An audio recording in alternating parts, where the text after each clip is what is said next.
red de gestión del cuidado. Agradecemos también a la directiva que está acá, Luz, Paulina, Maggie, Magali, María Toro, Pablo y quien les habla, que estamos organizando este seminario con muchas ganas y con mucha energía de que también se vuelva a repetir. Es un gusto de verdad verlas y encontrarlas a todas, a Edith, a Lidia, a Paulina, a las Paulinas, a Lorena, que es conocerla y también tener esta conexión con la red de historia. Así que también agradecemos mucho a la Red Chilena de Historia de la Enfermería por hacer esta alianza, que yo creo que engrandece la disciplina. Ya, bueno, nosotros como Red GECU agradecemos también al Colegio Enfermera, a la Federación Nacional de Enfermeras, FENACEN, a la Universidad de Atacama, que también dio su patrocinio, y a la Universidad de Valparaíso. Ya agradecemos a todos quienes han aportado de manera patrocinando esta actividad para engrandecer nuestra disciplina. ¿Ya? Bien, hoy día es un día miércoles, estamos agotados, mitad de semana, pero agradecemos también que estén acá presentes con nosotros. Les recordamos que esta sesión está siendo grabada, ¿ya? Y que será subido posteriormente a nuestro canal de YouTube, lo pueden encontrar en nuestras redes como Red GECU, y también va a ser subido a nuestras redes sociales que tenemos Instagram para los jóvenes, también como Red GECU, y también Facebook, que a mí me encanta el Facebook porque es más cercano a uno, ¿ya? Pablo, durante la sesión que él está coordinando, va a silenciar los micrófonos mientras estemos en la ponencia, por cualquier eventualidad que pueda suceder, porque como uno está en la casa o en los lugares de trabajo, puede activar rápidamente los micrófonos. Entonces, para evitar eso, nos van a silenciar durante el periodo que dure la ponencia y posteriormente van a ser activados para que podamos entrar en la reflexión y la conversación con nuestra ponente principal. ¿Ya? Bueno, ahora sin más que decir, voy a dejar a Luz Galdame, que es la presidenta de la Red de Gestión del Cuidado. Ella es doctora en enfermería, actualmente académica investigador de la Universidad Mayor y también presidenta de nuestra red. Así que Luz, te doy el paso para que puedas comenzar y presentar a Cecilia. Voy a decir algo fuera de contexto, vas a tener que presentar al gato que está detrás. Tu gato está detrás. Bien. Bueno, dar también de nuevo las gracias a todos los que se están incorporando y también a la red de historia de la enfermería por haber aceptado hacer esta asociatividad entre estas dos sociedades científicas, que creo que vamos a lograr algo bien beneficioso para nuestra profesión. Y dar las gracias también a Cecilia Guayo por haber aceptado dar esta ponencia en este primer webinar. ¿Ya? Y a modo de introducirnos en el tema que hoy nos convoca, señalar que las profesiones sanitarias en Chile se encuentran reguladas por el Código Sanitario.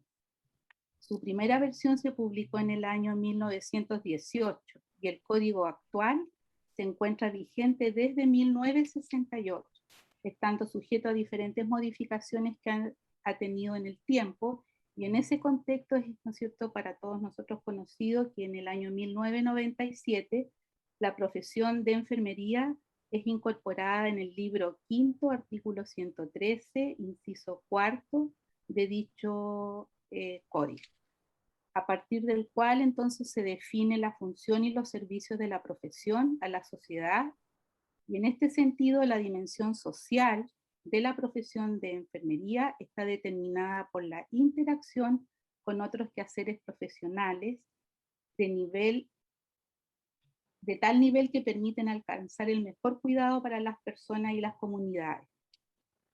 Y de acuerdo a esto, como sabemos, el código se encuentra en proceso de modificación para dar respuesta a los nuevos desafíos sanitarios globales enfrentándonos a la incertidumbre de los procesos de salud y enfermedad cada vez más complejos y que demandan modelos de cuidado holísticos considerando las determinantes sociales, lo biológico, lo ambiental y los sistemas de salud. Y, ¿no es cierto?, este es lo que motivó iniciar este ciclo de webinar. En este contexto, entonces, el Ministerio de Salud convocó inicialmente a los colegios profesionales a suscribir un protocolo de acuerdo el año 2017 y posteriormente el año 2018 a una comisión de expertos para actualizar el título quinto relacionado con el ejercicio de la medicina y profesiones afines, con miras a incorporar en su texto a las profesiones de la salud que no tienen consagración expresa en este cuerpo normativo, además de proponer la regulación administrativa del ejercicio profesional de cada una de ellas. Es así que la Red Nacional de Gestión del Cuidado, ¿no es cierto?, Red GECO, y la Red Chilena de Historia de la Enfermería, hemos hecho esta alianza con el propósito de realizar una serie de conferencias que propicien el análisis crítico de los profesionales y estudiantes de enfermería y otras profesiones sanitarias, de modo de contribuir a una mayor comprensión de las modificaciones de este código sanitario, modificaciones que han provocado una inquietud en diferentes gremios y nos estimulan a reflexionar acerca del rol de las profesiones. Nos parece importante y una oportunidad para ampliar miradas e intercambiar tanto entre nosotros como con otras disciplinas en un momento en que la unidad adquiere más relevancia que nunca. Y es así entonces que nuestra ponente invitada, ¿no es cierto?, es la doctora Cecilia Aguayo Cuevas. Ella es trabajadora social, es máster of Art en Políticas de Formación y Psicopedagogía de la Universidad Católica de Louvain-la-Neuve de Bélgica, doctora en Filosofía, con mención en Epistemología de las Ciencias Sociales de la Universidad de Chile y postdoctorada en Ética Profesional de la Universidad del Rosario en Argentina. De su trayectoria académica destacamos la publicación de su libro Las profesiones modernas, Dilemas del conocimiento y del poder, año de publicación el 2006, y su experiencia como pasante en el curso Ética Aplicada y Democracia con la doctora Adela Cortina en la Universidad de Valencia el año 2012. Dejamos entonces con ustedes a la doctora Cecilia Aguayo, que nos dictará la conferencia Desafíos Profesionales de la enfermera en el contexto de las modificaciones del Código Sanitario. Bueno, muy buenas tardes a todos, a todas, a todes. Quiero agradecer profundamente y desde el corazón esta invitación que me hizo en forma muy especial mi amiga Luz Galdames. Quiero decirles que para mí es un gusto estar con ustedes. En estos últimos 15 años he estado muy cerca de la profesión de la enfermería. Y bueno, y ha sido muy desafiador para mí conocer el trabajo riguroso, pertinente, que ustedes realizan constantemente, sea en la academia, sea en las investigaciones y también en el trabajo diario que ustedes hacen.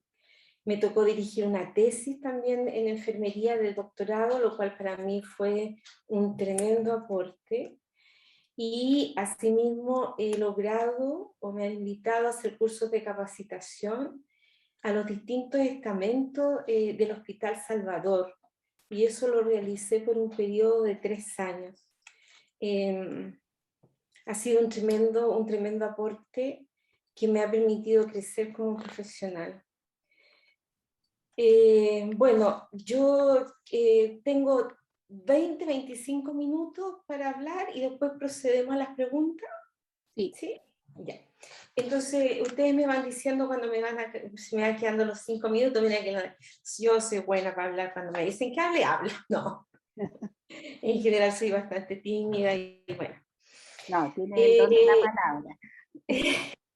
Bueno, el tema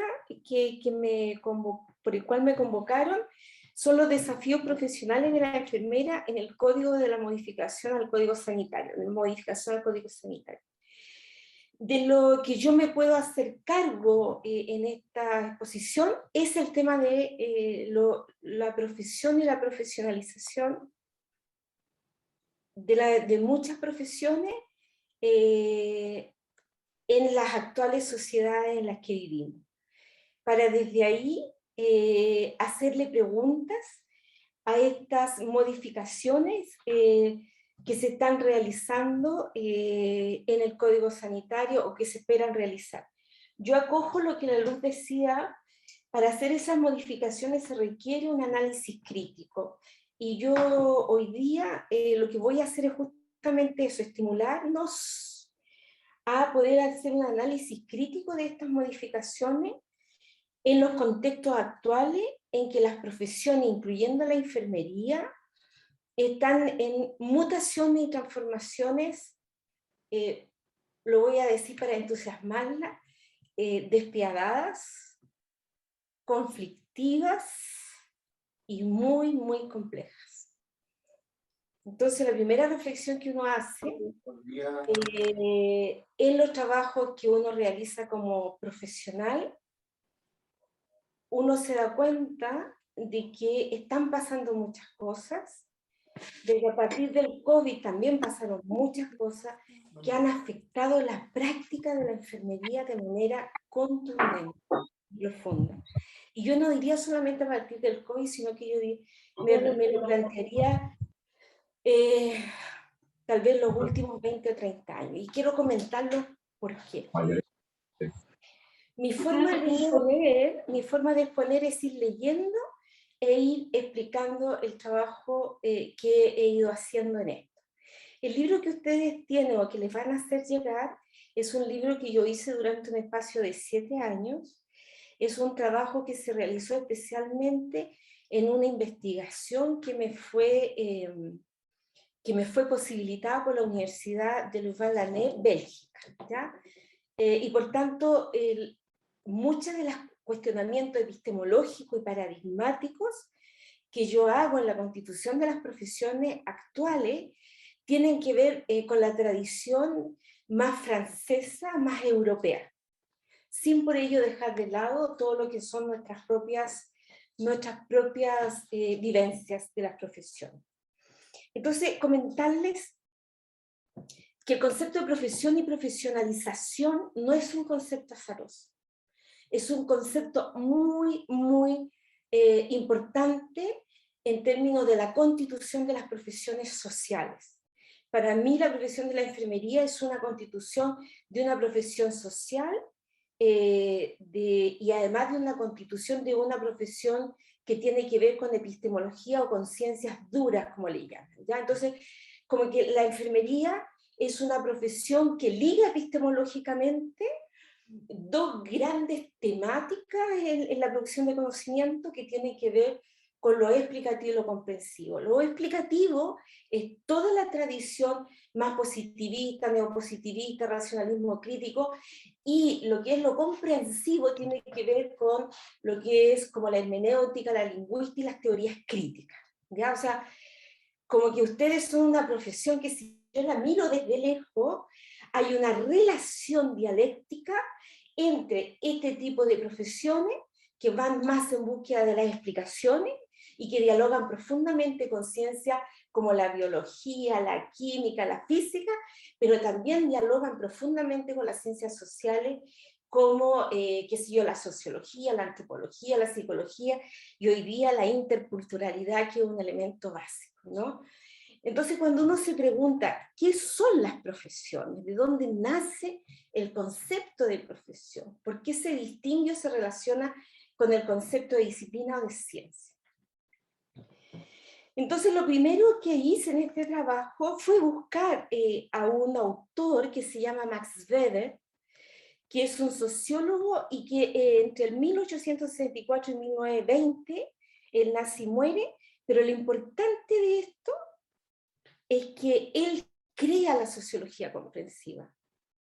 Y es el primer autor que crea el concepto de acción profesional. Y a partir de este hombre, él le da un vuelco epistemológico y ético profundo al concepto de acción profesional. Antes era una acción mucho más positivista, hoy día nos ponemos en el centro de considerar las profesiones desde otros paradigmas. Sin embargo, este autor es bien interesante porque él dice que la profesión nace al alero y para fortalecer lo que son las sociedades capitalistas. No es posible tener sociedades capitalistas, estoy hablando de un sistema de mercado, sin que no hayan profesionales que logren como controlar los problemas que se van produciendo. Y les quiero leer una parte de un texto que dice lo siguiente, comillas, hemos intentado dar prueba de que el espíritu ascético del cristianismo, estamos hablando del 1800 y tanto, o sea, siglo XIX, finales del siglo XVIII y XIX, fue el que originó uno de los factores que intervinieron a su vez, y esto es interesante, al nacimiento del moderno espíritu capitalista y hasta de la propia civilización de hoy día. La racionalización del comportamiento en base a la categoría y al concepto de profesión.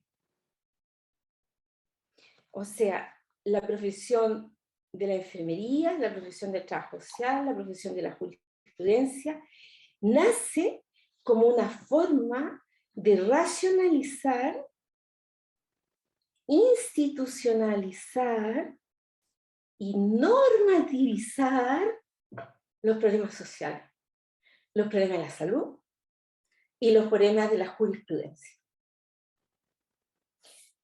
O sea, eso ya nos trae un significado profundo al ejercicio profesional de la enfermera. Está en un contexto que además le exige el contexto institucional, regular, controlar los problemas de la salud. Y por eso es que ustedes hablan de la gestión del cuidado. ¿Cuál es el impacto de eso? ¿Qué significa hoy día en instituciones que están sobrecargadas con la burocratización, que no es el papeleo, sino que los procedimientos para gestionar la salud, los procedimientos y los programas para gestionar lo social? Y aquí hay autores franceses que frente a todo esto, ellos consideran que han habido 3 grandes impactos en la función de la profesión, en la racionalización de los problemas sociales de salud y jurisprudencia en las sociedades modernas y contemporáneas. Y han habido 3 grandes impactos que para mi gusto, si no hacemos un análisis profundo, ¿cómo vamos a contribuir a las modificaciones que se están esperando del Código Sanitario? 3 grandes impactos. Más allá del bien que se tenga por cada una de las profesiones, ustedes tienen principios éticos y valóricos profundos que van conduciendo todo lo que son las decisiones profesionales.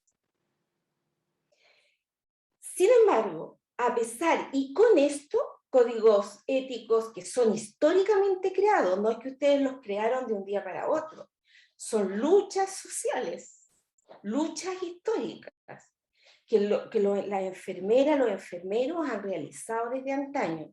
Y por eso surge un código deontológico. No hay ningún código deontológico, yo estuve leyendo vuestro código, que surja de forma azarosa.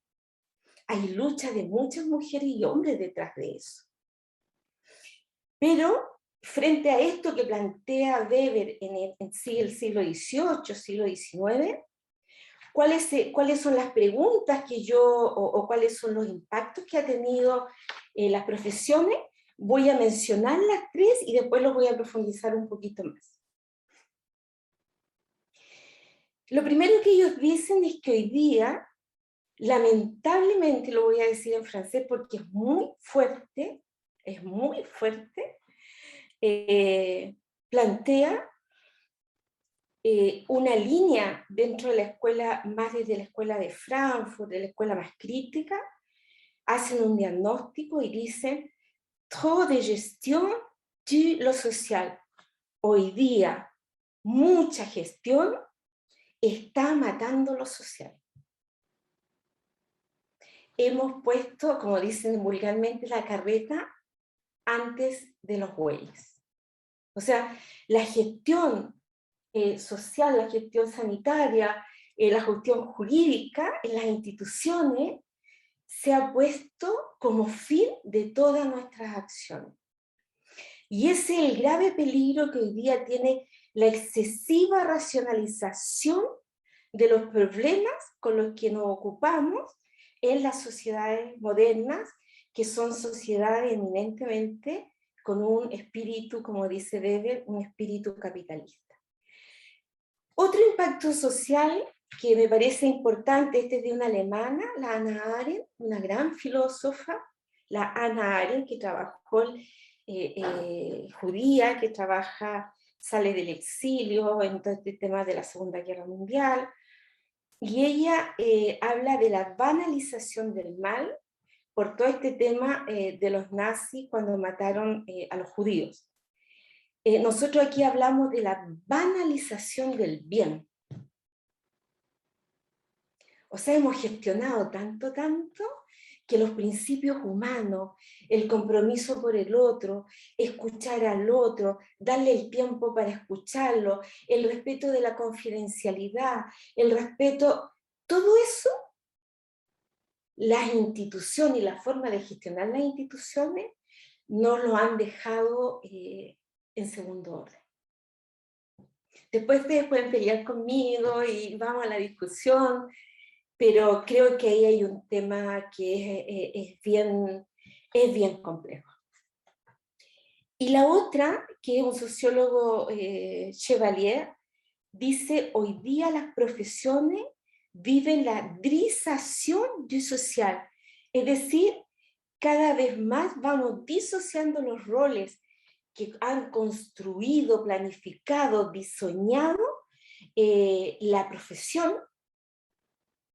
en que se ha ido haciendo técnico, o sea, se ha ido separando de manera dicotómica aquellos que planifican, aquellos que organizan y aquellos que ejecutan. Frente a estos temas surgen las siguientes preguntas que es imposible soslayar, sobre todo ustedes que tienen que pensar estas modificaciones. ¿Cuál es el rol y la función que se le otorga a las profesiones en sociedades como las nuestras? ¿Cómo nacen las profesiones? ¿Qué ejercicio podemos establecer entre el Código Sanitario, título 5, relacionado con el ejercicio de la medicina y profesiones afines? ¿Y por qué digo esto? Porque cuando uno lee ejercicio de la medicina y profesiones afines, lo que uno ve es la jerarquización de las profesiones. Aquí hay profesiones mayores, profesiones intermedias y profesiones menores. ¿Es posible seguir sosteniendo eso? Y si lo sostenemos, ¿por qué? ¿Cuál es la identidad histórica de la profesión en la enfermería y en las últimas décadas? ¿Cómo la ha afectado en esta banalización de sus fines, la excesiva gestión burocrática y la grisación de sus funciones? Creo yo, hipotéticamente, que si no nos planteamos esta pregunta, ¿cómo vamos a la discusión con otras profesiones afines?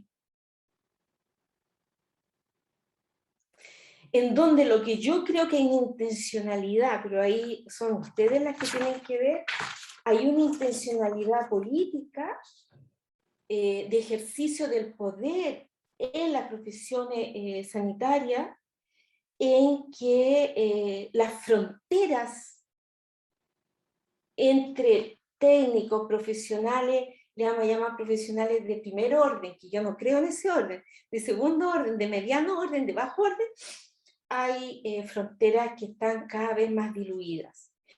Y si están cada vez más diluidas, ¿cuáles son los campos profesionales que van a entrar en disputa?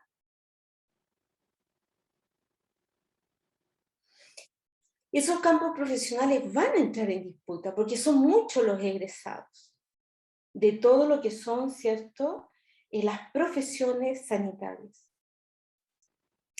¿Cómo vamos a proteger nuestra profesión? ¿Ya? Ahora, me gustaría, ahora en un segundo momento, plantear otra idea que me parece importante de Weber.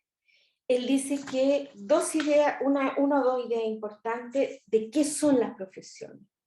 Si bien las profesiones logran ejercer de forma lo más racional lo que son las respuestas a los problemas sociales, sanitarios, judiciales, lo que ustedes quieran,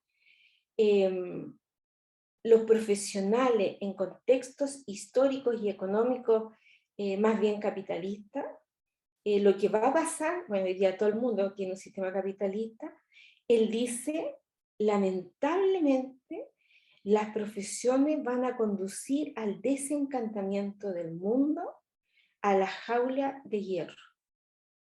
Es decir, la normativización por medio de una racionalidad instrumental representada y encarnada en este caso por el profesional, el doctor, la enfermera, la matrona, el administrativo, el de gestión económica. O sea, cada uno va a lograr querer controlar, dominar, gestionar tanto, y hoy día como que hemos perdido la visión de esta gestión, que nos vamos transformando cada vez más en lo que él llama la jaula de hierro o la potenciación de una racionalidad instrumental. Todo controlado, todo bajo control. Pero se nos olvida la finalidad, el para qué hacemos el trabajo sobre la salud, ¿para qué?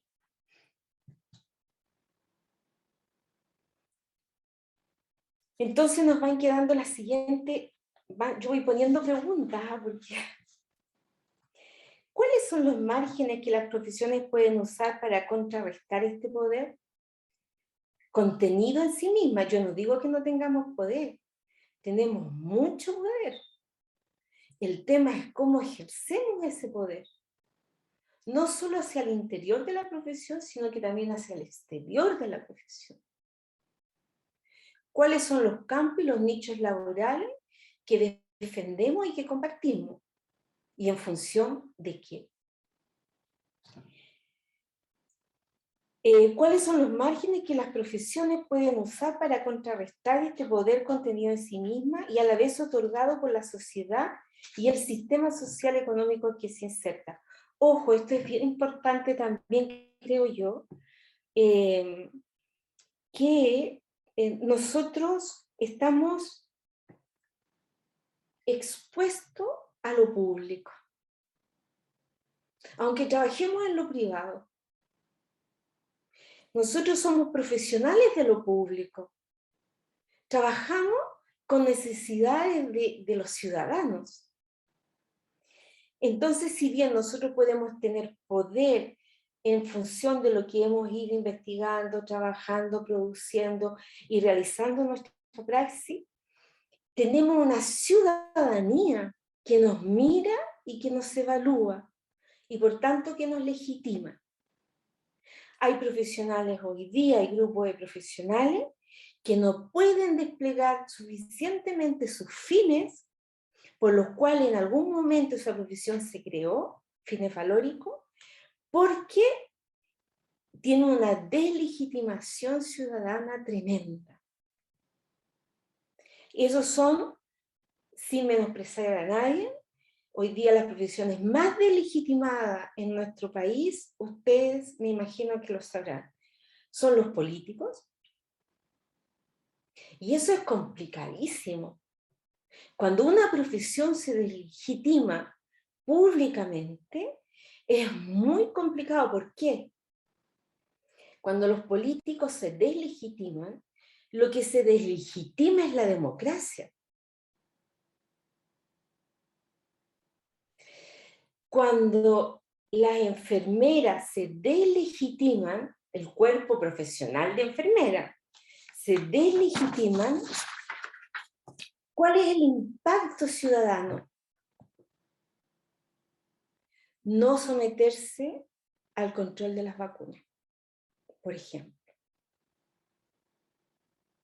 O sea, pueden ser otros, pero tiene un impacto ético tremendo, una profesión que se deslegitima. Por eso me hago la pregunta. Cuando ustedes discutan la modificación del Código de la Salud, por favor, pregúntense por sus procesos identitarios. Pregúntense por la validez y la legitimación que tienen sus acciones en lo público, de cara a lo público. Como diría Aristóteles, de cara, ¿cierto?, a ese ciudadano que me interpreta, que me valida, que me enjuicia, porque eso va a tener un impacto directo e indirecto con la salud de nuestro pueblo chileno. ¿Cuál es la relación entre el sistema de control, la normatividad, la institucionalidad que ustedes tienen, por tanto, y la vocación profesional? La vocación profesional no se improvisa. El tema de ustedes pueden formar a un profesional 5 años, 6 años, que saque un máster, que saque un doctorado, y si no tiene vocación, no cuentan ni los principios ni los valores. Principios y valores que fueron ganados con luchas sociales. ¿Esta vocación conllevaría un análisis más amplio de una ética profesional? ¿Cómo esta ética profesional dialoga con una ética universal de derechos ciudadanos? ¿Es que nuestra profesión de enfermería está actualizada en los debates actuales sobre la ética profesional?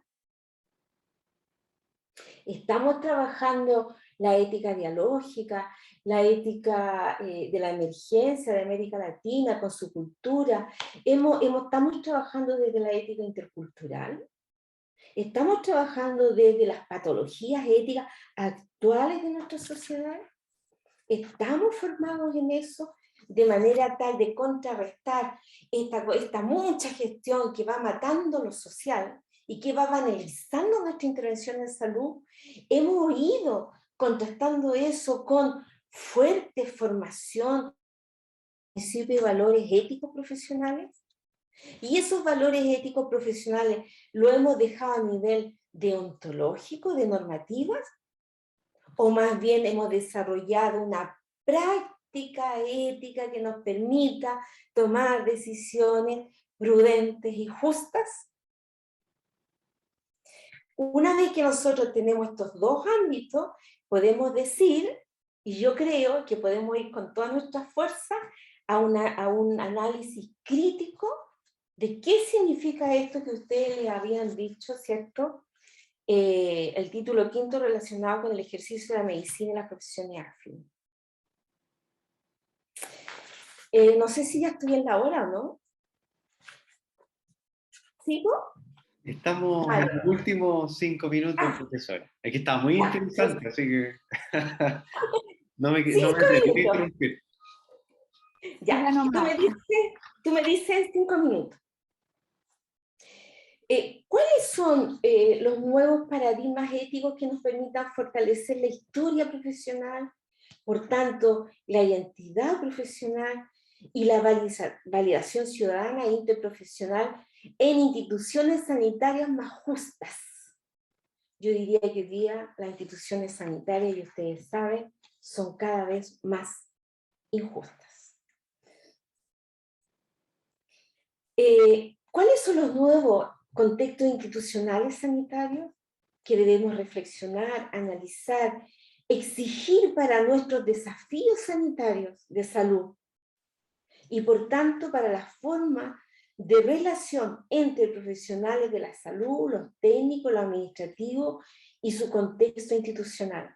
Esto me parece que es bien importante porque ustedes son hombres y mujeres súper luchadoras. Eso es lo que yo aprendí con ustedes en estos últimos años.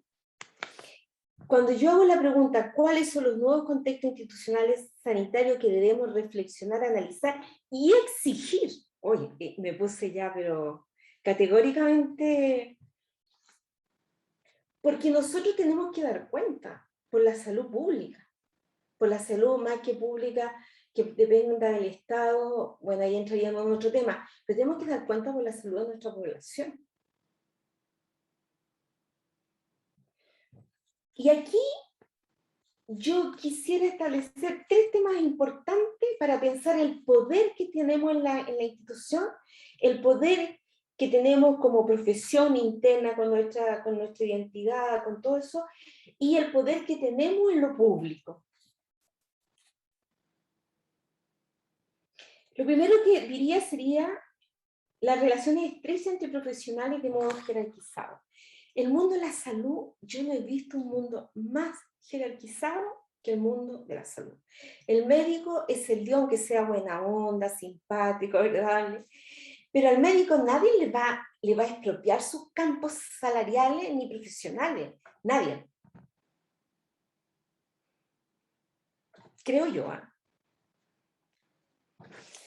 2, la especialización parcializada y gerencial de las áreas sociales y humanas reconoce a los usuarios hoy día, lamentablemente, como consumidores, prescribiéndose la presión del deber por las consecuencias y sus resultados. O sea, usted hace esto, bien, yo le respondo a esto porque por esto me pagan, o por estas son mis normas. Mi jefa me dice esto, esta es la política de la salud, ¿ya? Entonces hay como una relación causa-efecto. Usted lo hace, si no lo hace, el efecto es importante. Usted es el usuario de la salud, con sus derechos y sus deberes. No, no es así. No. Yo rechazo rotundamente eso. Usted es un ser humano. Usted es una persona. Usted es una mujer. Usted es un niño que se llama Manuel, no sé cuándo, María, no sé qué.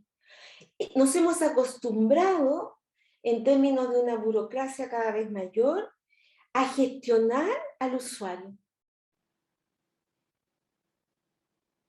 Y eso responde a la lógica privada y pragmática de las instituciones actuales.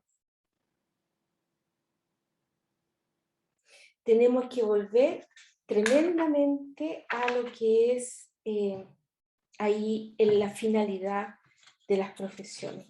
Para terminar, y yo puedo incluir lo que tengo más escrito adelante, yo las invito con todo cariño y fuerza a ir descubriendo que hoy día obviamente las instituciones son complejas, difíciles, burocráticas, jerarquizadas, pero las invito a leer trabajos como de Alain Vibrot, sociólogo de la Universidad de Brest, Francia, Duvet, Tripet, Sociología de las Profesiones, otros profesionales, el cuerpo profesional en la estructura y los grupos sociales. Fíjense que en Francia, en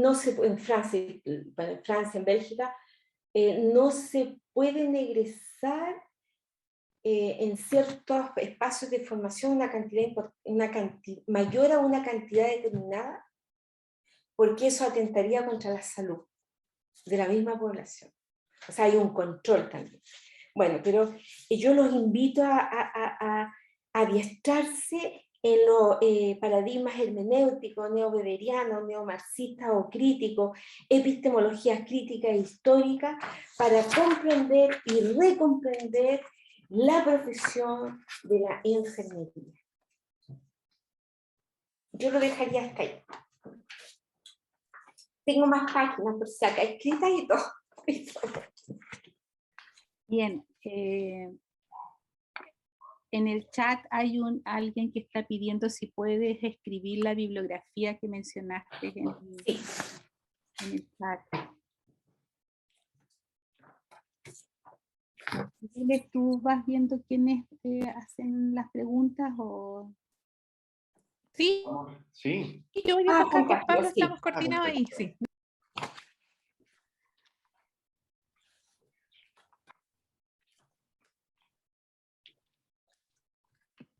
Y lo que yo podría hacer es que todos los autores que usé, se los mando a ustedes y ustedes los reenvían.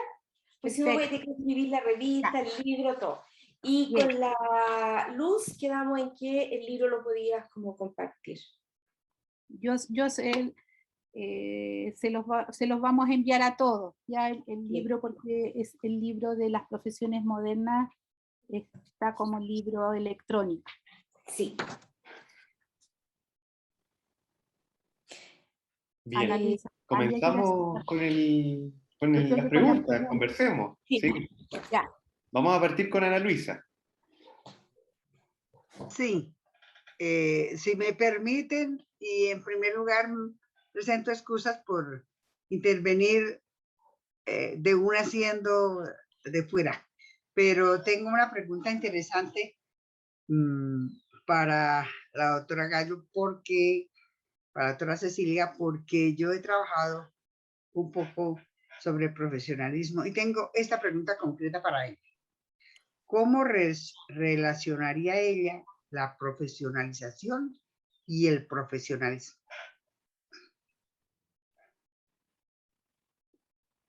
La profesionalización. Y el profesionalismo. Profesionalismo. Cuando quieren que responda al tiro. ¿Cómo? ¿Respondo al tiro? Sí. Ya. Mira, yo haría más bien una discusión contigo. Cuando tú hablas de profesión y cuando hablas de profesionalismo, ¿qué es lo que tú estás entendiendo por cada uno de ellos? Profesionalismo, profesión y profesionalismo, ¿eso es? No, perdón, profesionalización Ya, y y profesionalismo. profesionalismo. Sí. Yo lo que tengo en mi trabajo es la profesión y la profesionalización. La profesión es entendida como aquellas acciones que se realizan con un determinado grupo de personas que reciben una instrucción universitaria, que aparte de eso reciben una instrucción más bien práctica y que tienen un impacto en la vida de las profesiones en su conjunto en la sociedad. Eso y vendría desde Weber el trabajo que yo estoy trabajando. Y la profesionalización son los campos laborales en los cuales se insertan las profesiones. Y esa profesionalización está dada por la especialización que cada una de las profesiones va formándose, pero también va ejerciendo en campos de poder que se regulan con otras profesiones o se disputan con otras profesiones. Entonces yo podría responderte al concepto de profesión y de profesionalización. El profesionalismo, no sé a qué te refieres con eso. Bueno, para mí, yo también he trabajado con Max Weber, me encanta mucho, y su ética social y todo eso. Para mí, la profesionalización es el fenómeno de reconocimiento social a las ocupaciones que han logrado o buscan un estatus profesional. Bueno, ahora, ¿qué entiendo? Pues a raíz también mío y de los autores que uno lee, es que el profesionalismo es el resultado de un crecimiento personal como personas y como profesionales de enfermería. Entonces, yo tengo la misma preocupación suya de que por tratar de demostrar que somos científicas, que tenemos teorías, que sabemos, terminamos trabajándole más a la teoría y descuidando a los pacientes. O sea, hacemos las cosas porque pues hay que sacar el doctorado, porque hay que hacer el artículo, por ese tipo de cosas. Y me decía una profesora, es que ahora las profesoras ya no quieren estar con estudiantes ni atender pacientes, están ocupadas haciendo investigación para promoverse a profesores titulares. Están ocupadas haciendo eso. Entonces, yo, trabajando en esto, de paso tenemos un artículo con Missy Letelier, que fue estudiante mía en el doctorado en la Universidad de Alicante, sobre, ¿qué llamamos? De la profesionalización al profesionalismo. Y ahí termino, digamos, con esto. Tratar de trabajar más por nosotros mismos, por nuestra satisfacción personal más íntima, que yo sienta satisfacción como persona de lo que estoy haciendo, por la satisfacción de los usuarios de nuestros servicios. Preocuparnos más por la calidad del cuidado que brindamos que por el estatus de la profesión. Él vendrá como un efecto de nuestro profesionalismo. Si trabajamos con profesionalismo, es decir, con base a ideas fuertes, conceptuales y todo, si demostramos eso, vendrá después el reconocimiento y no al contrario.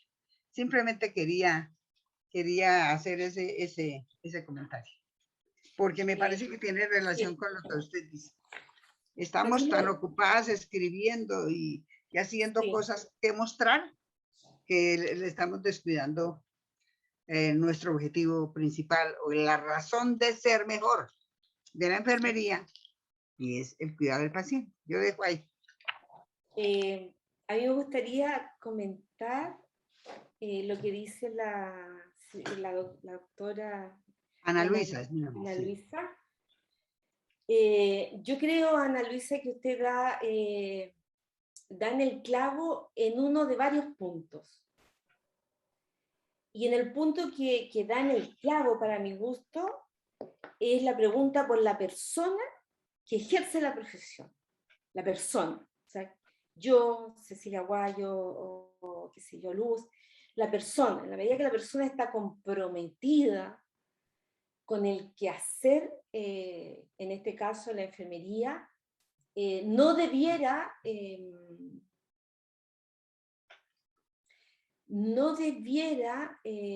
buscar este estatus que usted plantea.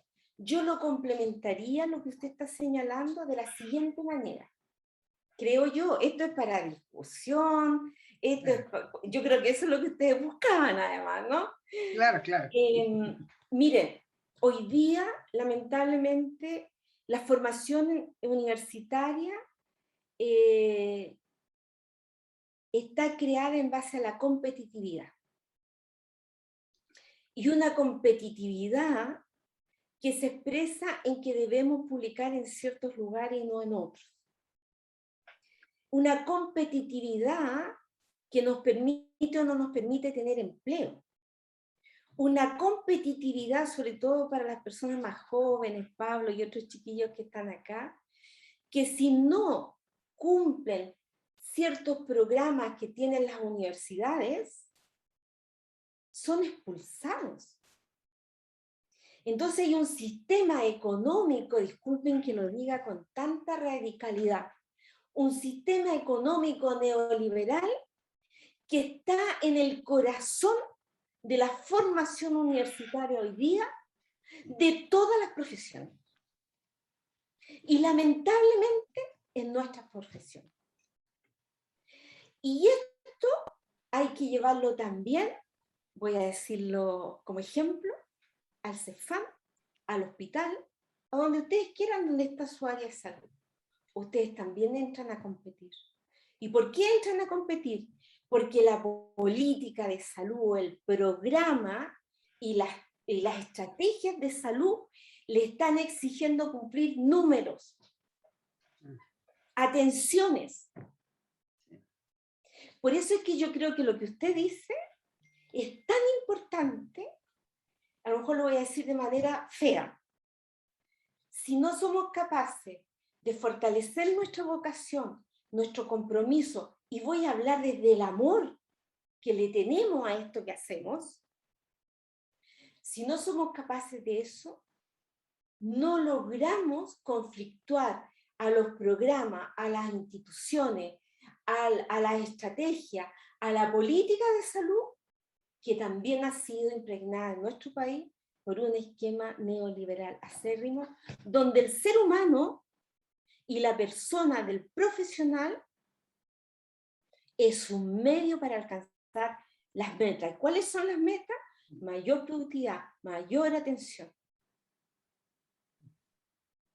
Entonces creo que lo que usted nos plantea nos exige tenerlo personal, tener el análisis de la profesión, el análisis de la institución y el contexto de la política pública que se da en un sistema económico determinado. Y ahí la teoría crítica a mí me hace sentido, mucho. Muchísimas gracias por sus palabras y muy interesante oírla y realmente le despierta a uno muchas inquietudes. Bueno, por mi parte dejo ahí porque habrá mucha más gente con ganas de preguntar y de comentar. Muchas gracias, doctora. Un placer trabajar con usted. La doctora Sola, Cecilia, me encanta conocerte. Igual. Sí. Bien, está Maggie levantando la mano, Maggie, y después Edith. Sí, ¿se escucha? Sí. Sí. Sí. Bueno, más que nada, yo creo que ahí hacer un comentario, primero felicitar a la profesora Aguayo por su, digamos, tremenda ponencia que a uno las deja en realidad, por lo menos a mí me dejó con los pelos de punta en realidad.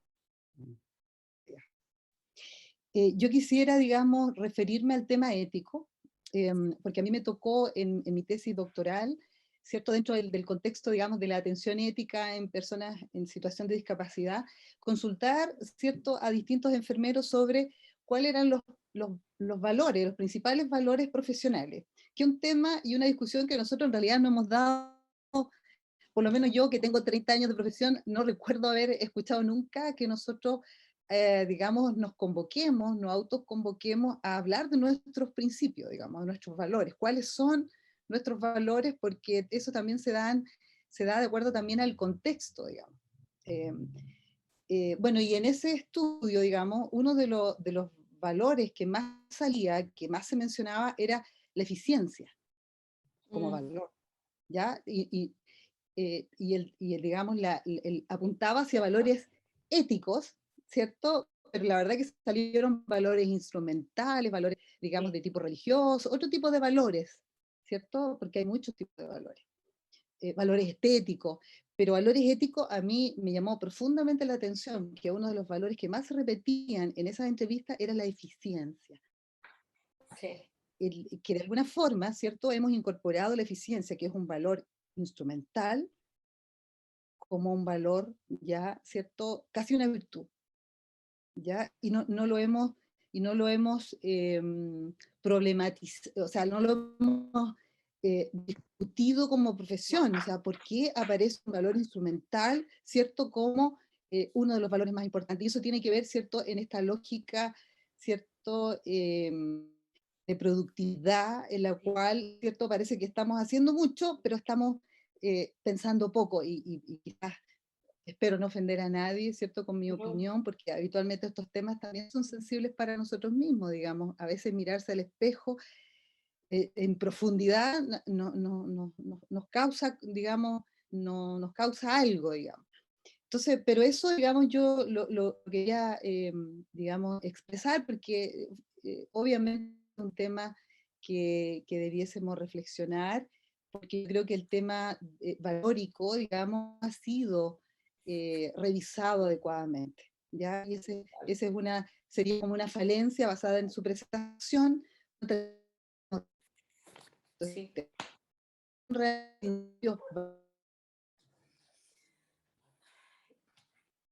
Nosotros en realidad necesitamos como profesión. Ese es mi aporte.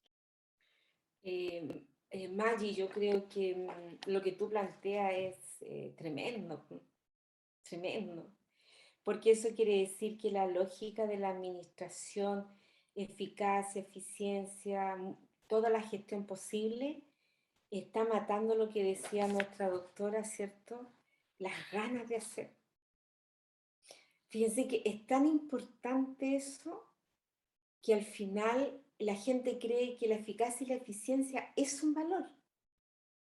No, y porque no sabe que no es un valor, es porque se incorporó en una institucionalidad en que hay un valor supremo por la eficacia y la eficiencia.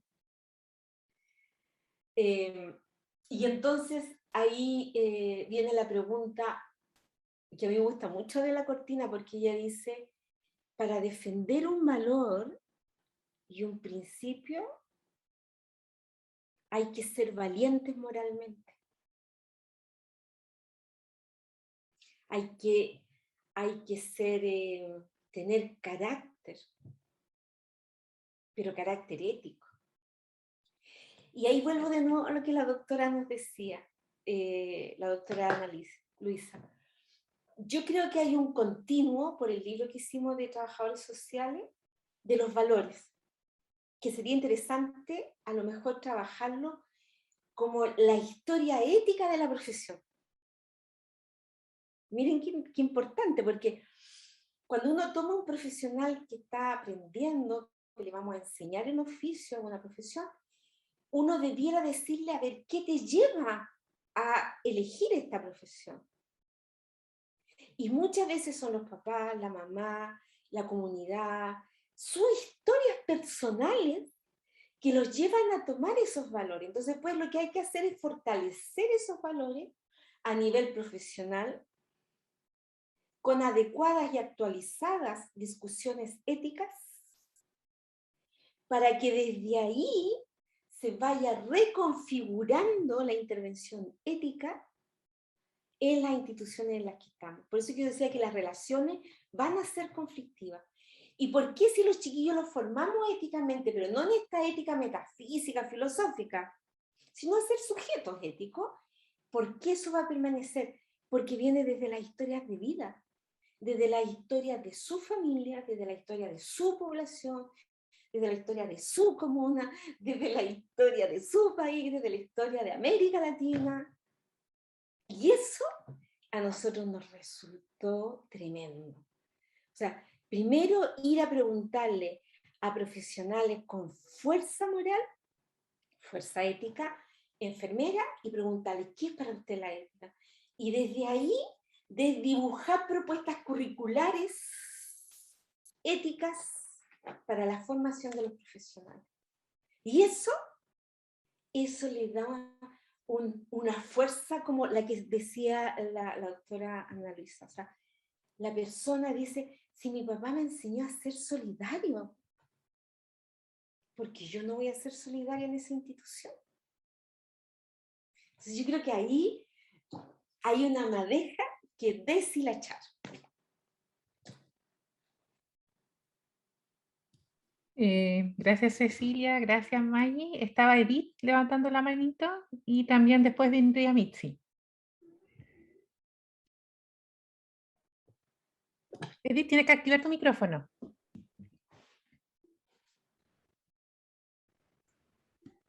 Ya, ahora sí. Ahora sí. Doctora Guayo, se agradece sus palabras. Gracias. Realmente uno pocas veces se encuentra un webinar de esta categoría. Me quedo con muchas palabras, ideas que dan vuelta. Realmente gratísimo escuchar. Gratísimo, Cecilia, escuchar. Gracias. Tú hablabas de ciudadanía, Sí. legitimación Sí. de la profesión enfermera. Sí. Y ahí entrabas en los procesos identitarios. Sí. Y hablaste que se articulaba desde la validación de las acciones, ¿cierto? No sé si desde nuestra pequeña mirada, estos procesos identitarios lo articulo con lo que nosotros hemos venido haciendo. Me toca dirigir un magíster desde hace 15 años en la Universidad de la Frontera, donde nosotros incluimos una asignatura que es investigación histórica en el cuidado de la salud. Genial. Y en esta articulación, que fue muy peleado, porque todo el mundo nos decía, ¿para qué la enfermera quiere estudiar historia?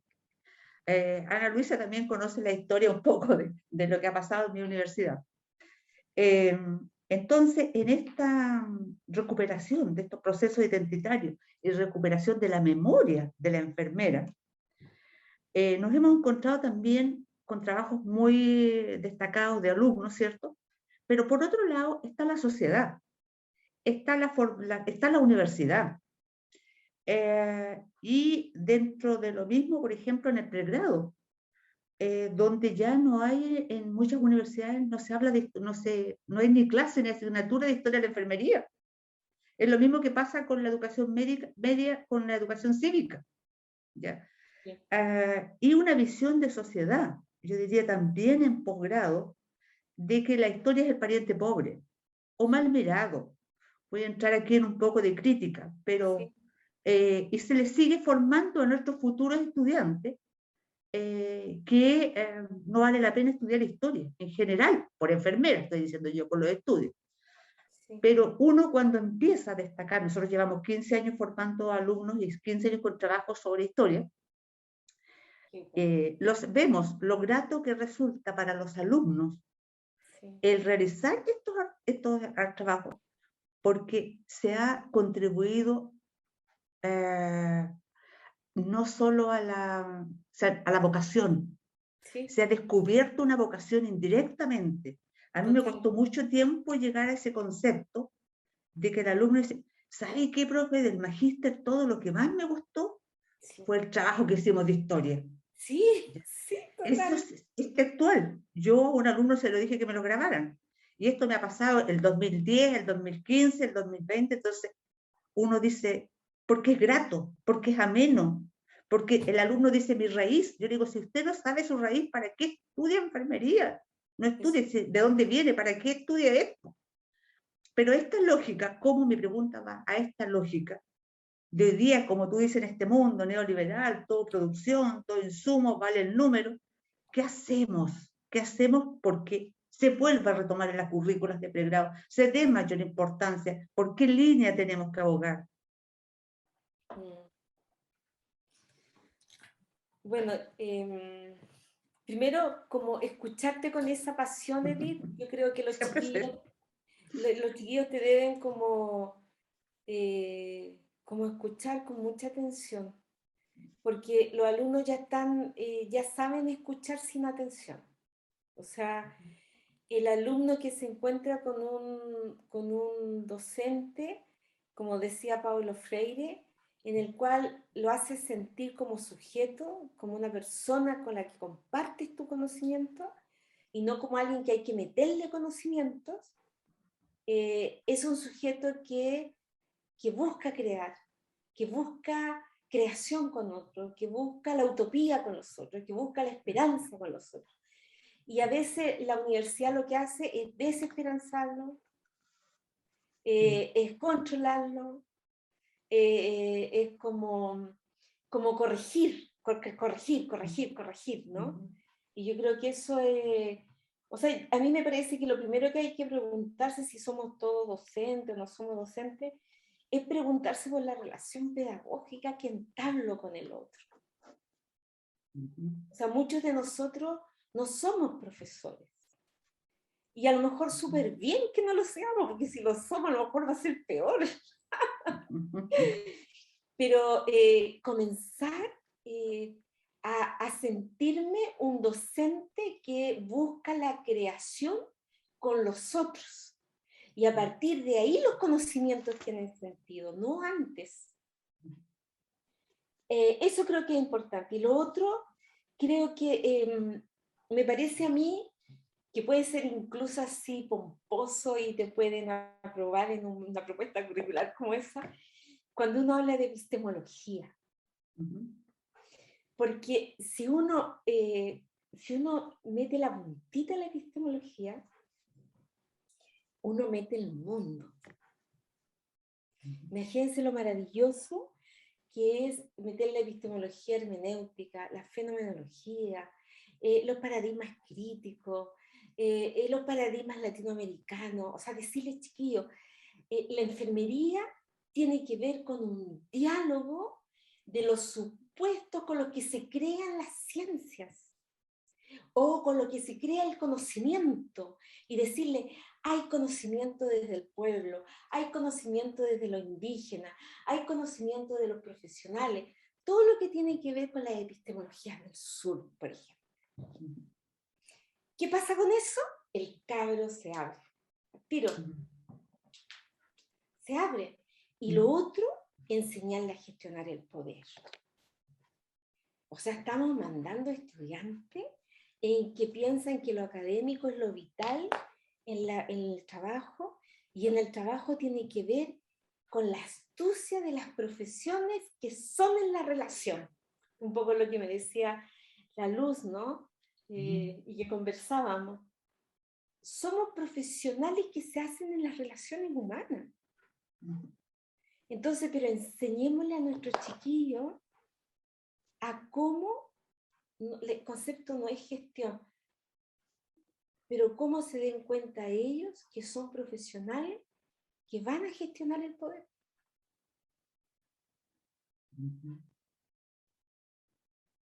Porque si no, los transforman súper rápido en administrativo, en técnico, así. Más que nada técnico. Entonces cuando el alumno me dice, pero profe, tengo que hacer esto, y te has preguntado por qué, y para qué, y qué significa el poder. No, no estáis haciendo poder. Primero hazme el poder con ese grupo y después le llevas la propuesta. Pero es que ese grupo no me escucha ya, entonces establece relaciones al interior de la institución. ¿Y quiénes son los líderes? ¿Quiénes son los líderes negativos y positivos? ¿Cuáles son las relaciones con ellos? Y entonces ahí uno va a los tipos de poder, relaciones de poder, Bourdieu, todos estos autores. Pero tenemos que enseñarle al chiquillo que es un profesional que va a ejercer un poder. Gracias. Yo creo que sí, gracias. Bien. Gracias, Cecilia. Por aquí también en el chat, antes de darle la paso a Mitzi, estamos viendo aquí también el chat que arde.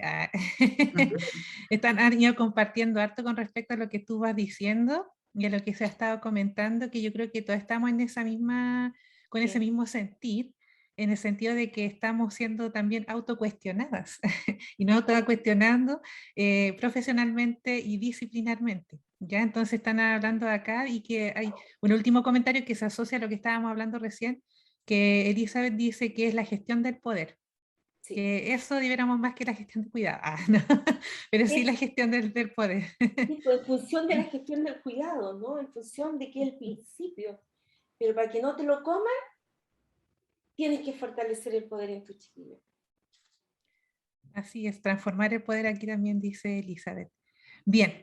Mitzi, para que continuemos, que tú tenías la manita y después viene Marcela Faundis que tenía la mano posteriormente levantada.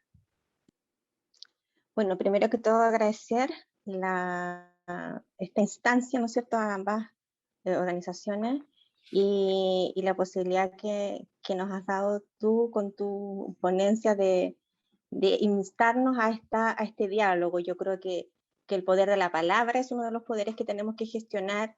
El poder de la gestión del conocimiento, me parece que el poder más que político, económico, social, es el poder del conocimiento y saber usar ese conocimiento en servicio de nuestras tareas profesionales en los distintos escenarios que nos desempeñamos. Como paréntesis, pero a lo que yo quería también aportar y compartir es como validando y triangulando los hallazgos de usted en su investigación con mis hallazgos, en el fondo, en la tesis que comentaba Ana Luisa respecto de los aspectos éticos.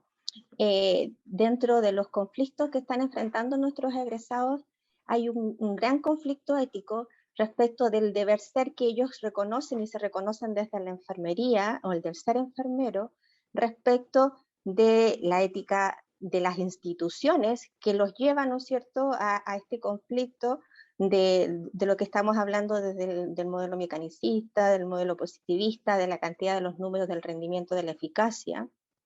También desde la necesidad sentida o no y de los valores y creencias de la propia persona que es nuestro sujeto de cuidado. Eso es un gran cuestionamiento.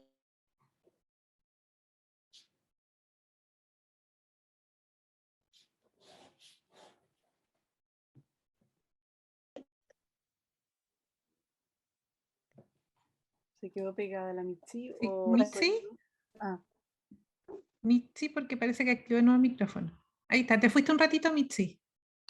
Es que me entró una llamada y estoy del teléfono, la corté al tiro, pero...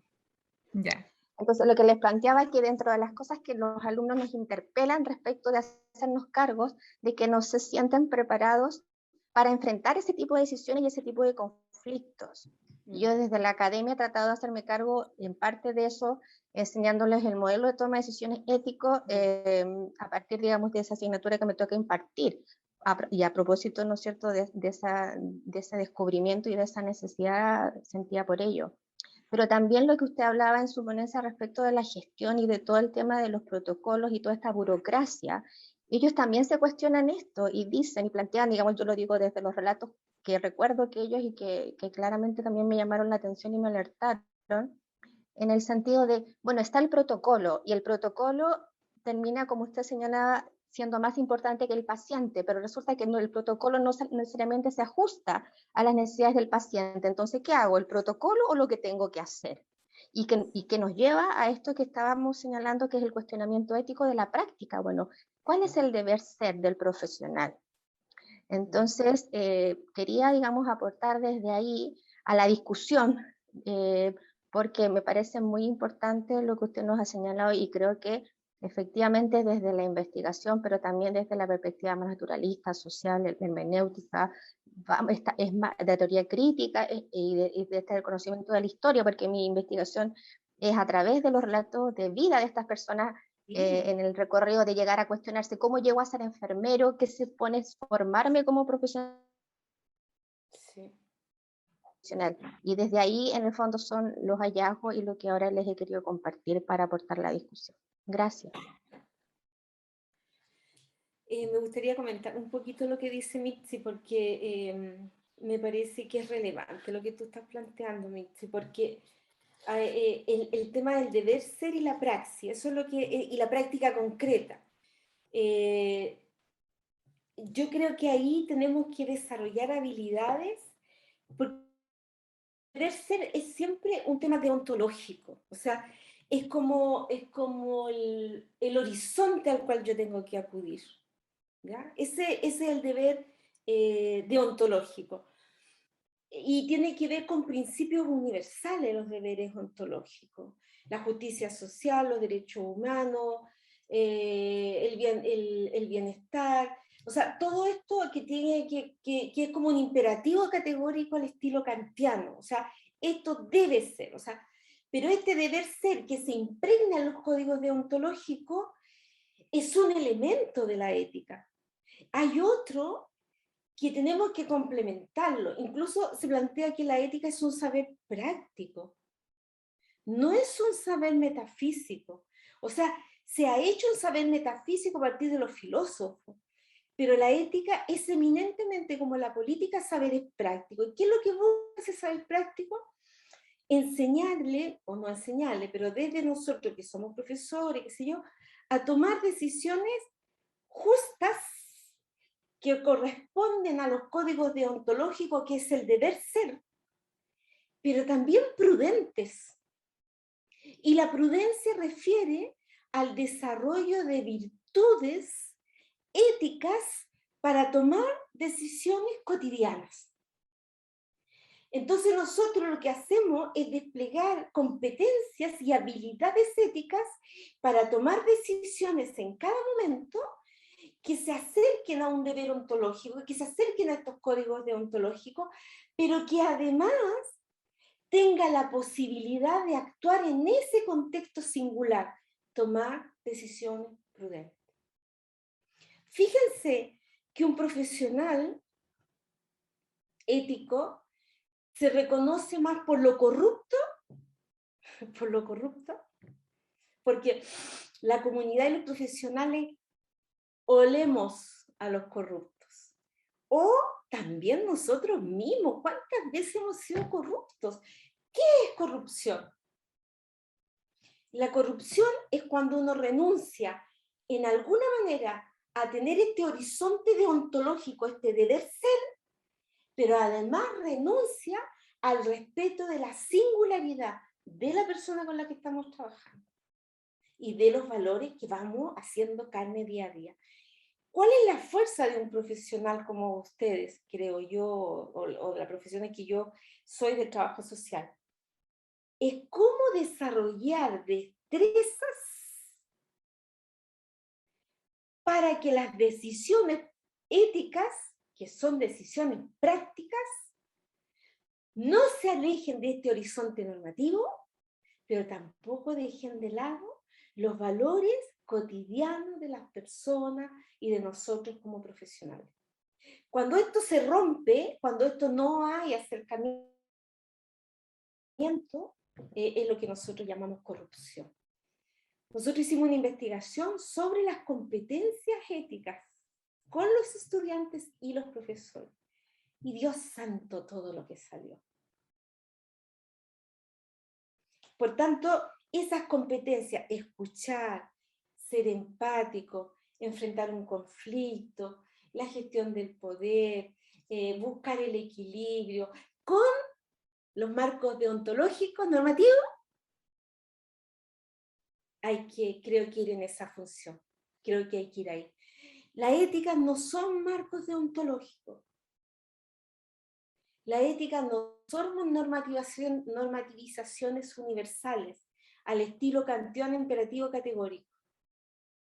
Y esa es la ética latinoamericana por excelencia, que logra dar cuenta del respeto de los valores culturales.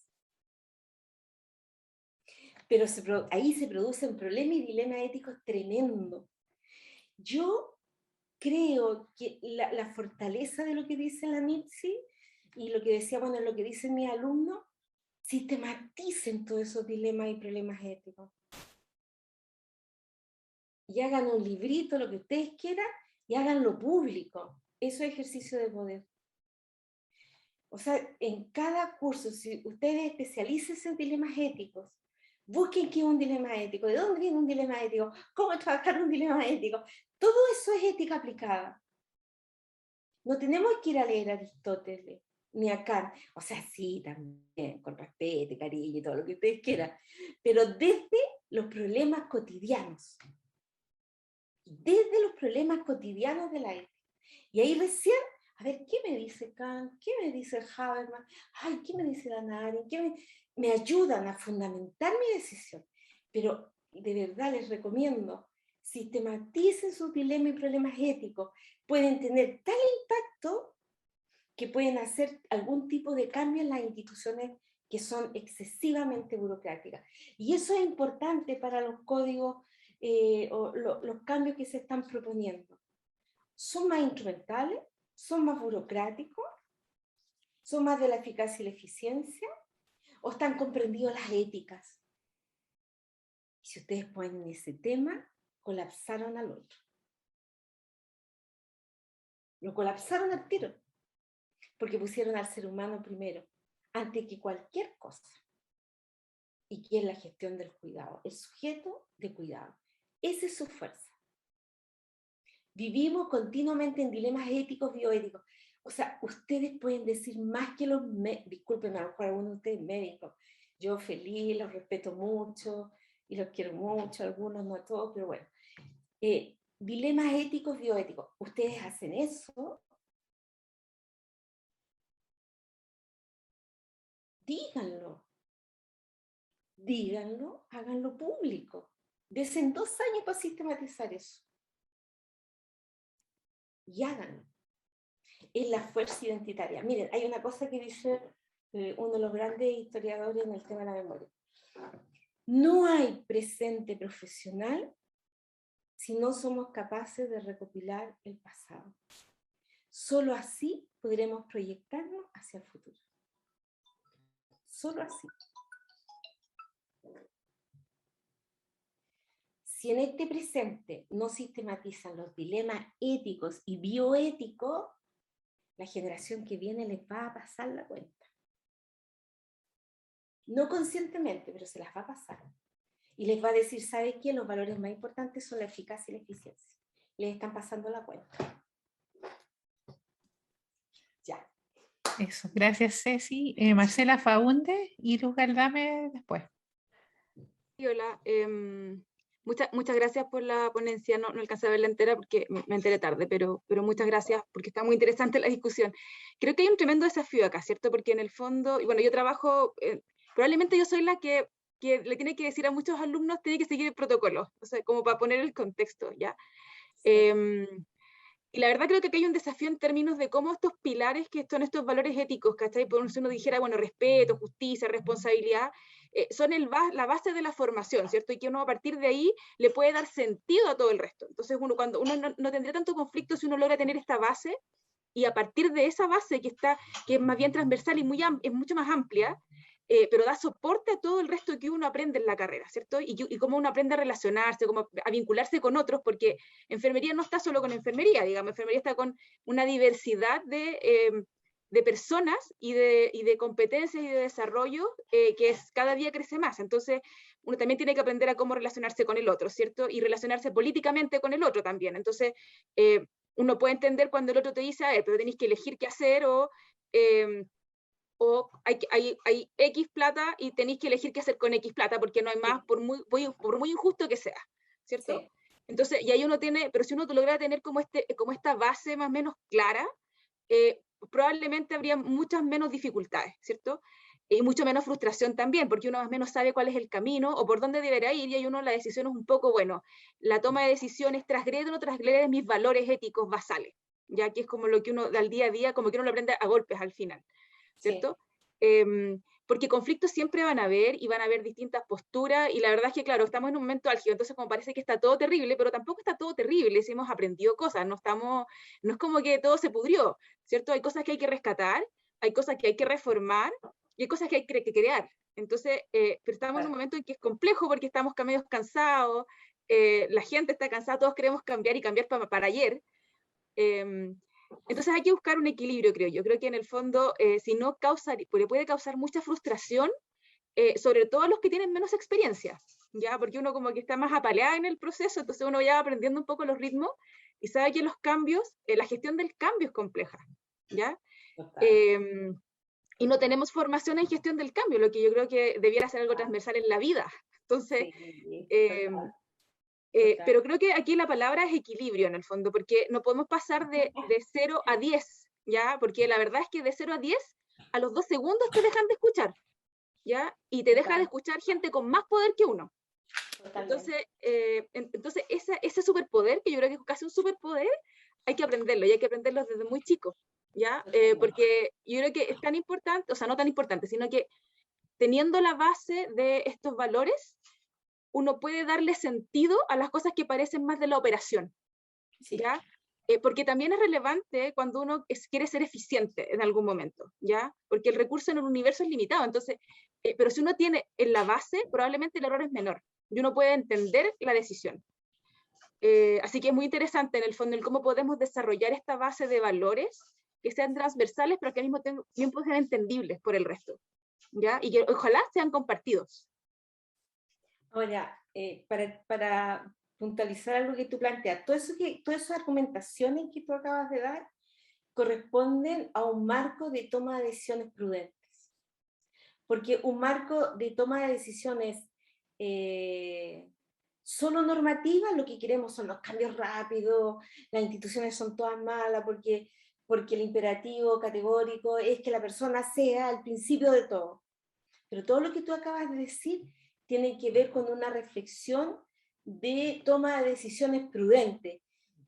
No todo está perdido, reforcemos los valores, reforcémonos a nosotros mismos, ayudémosle al chiquillo a aclararse, a introducirse en la institución. Está todo en cambio hoy día, está todo el grupo de la Constitución, el estallido social, el COVID. Dicen los grandes autores, cada vez que hay cambio y conflictividad, se produce el cambio. Entonces, lo que tú acabas de plantear es una ética que dice relación con la prudencia. Entonces, lo que hay que saber, enseñarle al chiquillo es qué es esa prudencia. Y lo otro importante que tú planteas, hay que retomar los principios y los valores que le han dado vida al ejercicio profesional de la enfermería. Muchas gracias, Cecilia. Y Luz, la manita levantada que ya es como para cerrar. Sí, habíamos planteado una reunión de más o menos 1 hora, y ya vamos a completar la 1 hora y media. Pero antes de hacer el cierre, yo quisiera leer un comentario que hay en el chat que dice, es de Alejandra Jaramillo. Dice, tengo sentimientos algo encontrados, cómo llegar al equilibrio y cómo las instituciones logran dar valor a la humanización, socialización, enfermería versus gestora. Bien, eso es. Y me parece que esperemos que lo que ha expuesto nuestra invitada la ayude a buscar esa respuesta y nos ayude a todos en realidad. Eso. Bueno, y un poco ya para ir cerrando, la visión de las profesiones modernas, ¿no es cierto?, que la doctora Aguayo en su reflexión desde la filosofía y la ética nos desafía a reflexionar en torno a los significados de las profesiones y la relación de cada una de ellas con la sociedad y el deber ser. En particular lo que dice relación con nuestra profesión y el contexto del cuidado. Se confunde la propuesta de modificación al Código Sanitario al no definir los límites de competencias de cada profesión, como también de los técnicos de nivel superior.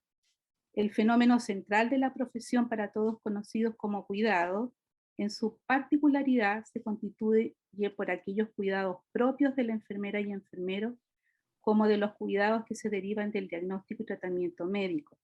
Desde la perspectiva disciplinar o el conocimiento de enfermería, un componente importante en el cuidado de las personas es la relación interpersonal que también Cecilia lo mencionó, que se establece con ellos desde el encuentro enfermera-persona o enfermero y emergen una serie de cuidados más bien en el ámbito de la subjetividad, que hace que una fracción importante de los cuidados propios no sean visibilizados y por consiguiente tampoco registrados, quedando en segundo plano, lo que hace que se perpetúe la hegemonía del modelo médico a través de las acciones de cuidado, ¿no es cierto?, que son más concretas, observables y medibles.